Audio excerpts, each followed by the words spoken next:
Hey, it's Katie here with our second Copper and Heat family meal. Thank you so much for taking our listener survey if you've already done it.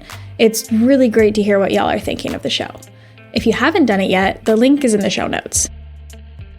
You're about to hear our first ever family meal story that was sent in. I'm doing a little happy dance over here. So, here's Meagan.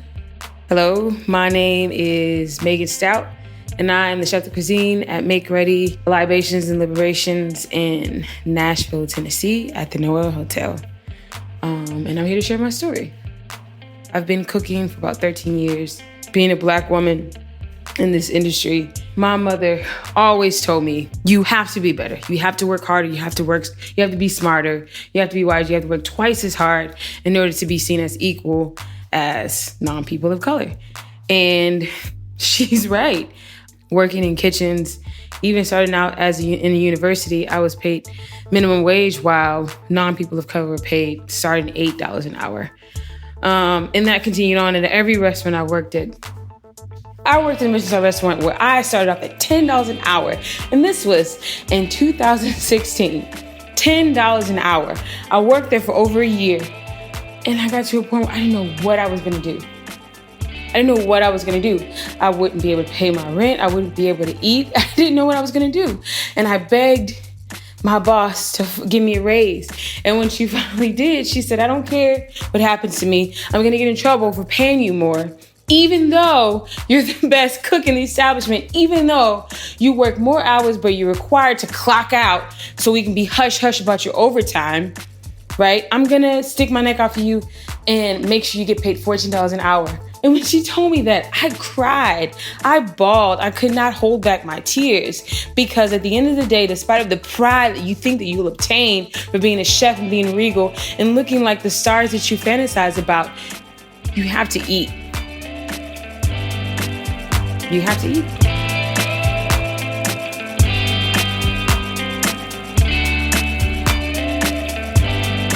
I have always been underpaid and paid less than my counterparts and sometimes my cooks and my chefs. So right now I'm at a good point in my life where that isn't the case.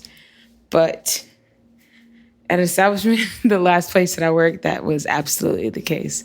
So I was asked to come into an establishment that really needed a lot of love and it really needed a lot of attention and really needed a lot of revamping. I was coming in with an executive chef who was tenured in Dallas, and we would basically lead a team and revamp and rebuild a broken culture. We got to a point where we were really settled. We were really good in the team. We had a really strong team. We just needed a sous chef. So in comes a sous chef that my chef had worked with before. My chef was not happy about this sous chef. The sous chef didn't have any major problems or attitude problems. He just wasn't as driven and was described as being aloof and kind of lazy.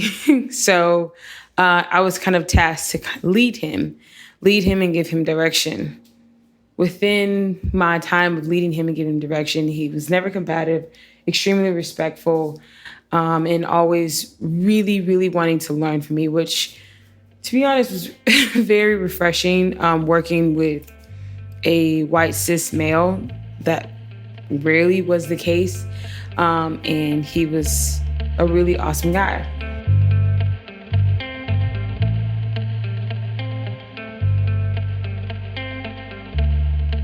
One day, I went to my computer to complete some timesheets, and this sous chef continued to log into my computer login when he forgot his own login, which happened pretty frequently.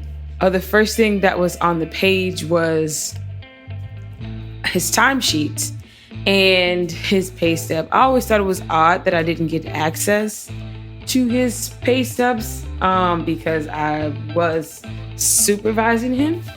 But then when I saw how much he was getting paid, it made sense. He was making about $8,000 more than me, although I was supervising him. I wasn't shocked. I was more disappointed in my executive chef for allowing this to happen. I spoke to him about it. He's like, of course, you deserve to make more money. I've been pushing for it from the beginning. And when somebody says that to me, I can be pretty callous when people say that they assure me that they promise me to do something like paying me what I'm actually worth. That very rarely happens. I went up to HR and I brought up the matter very privately. I'm like, hey, why is the chef that I'm supervising making so much more money than me? And instead of answering the question, they say, well, chef, you're making a little bit more than average than the other chefs. And I paused because their framing and their words were very particular. They didn't say what my title was. They didn't say what the other chef's titles were. They didn't say the tenure of myself or my experience. They didn't say the tenure or the experience of any of the other chefs. They said very vaguely that I make more than average. Average of fucking what? A junior sous chef? An executive chef? The banquet chef? You know, like, what do you mean by that? And in that moment in time, and the fact that my HR director became very defensive, their decision to pay my inferior made me realize, okay, there's very little that I can do about this situation, and I should move on.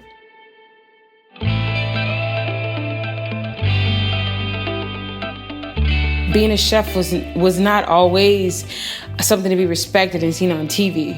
It was something lowly. It was something that people had to do in order to make ends meet.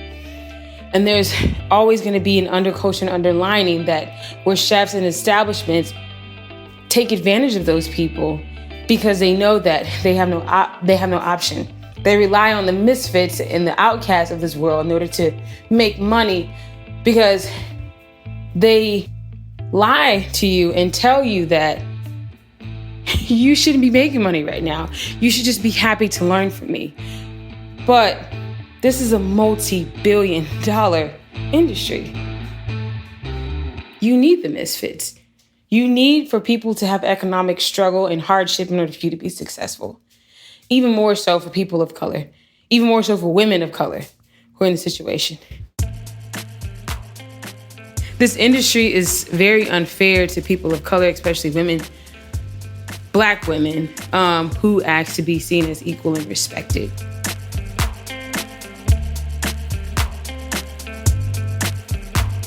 Thank you so much for listening to Copper and Heat Family Meal. And a huge thank you to Meagan for sharing your stories with us. I know y'all have some really wild stories about working in the industry, especially related to money. I keep hearing about them. So record a voice memo on your phone and just send them to hello@copperandheat.com. Pretend like you're sitting in a bar after work, you're having a beer with your coworkers, and you start by saying, you wouldn't fucking believe it, but this one time, etc., etc. So send them over. Oh yeah, and fill out our survey, please. You'll be hearing from us again soon.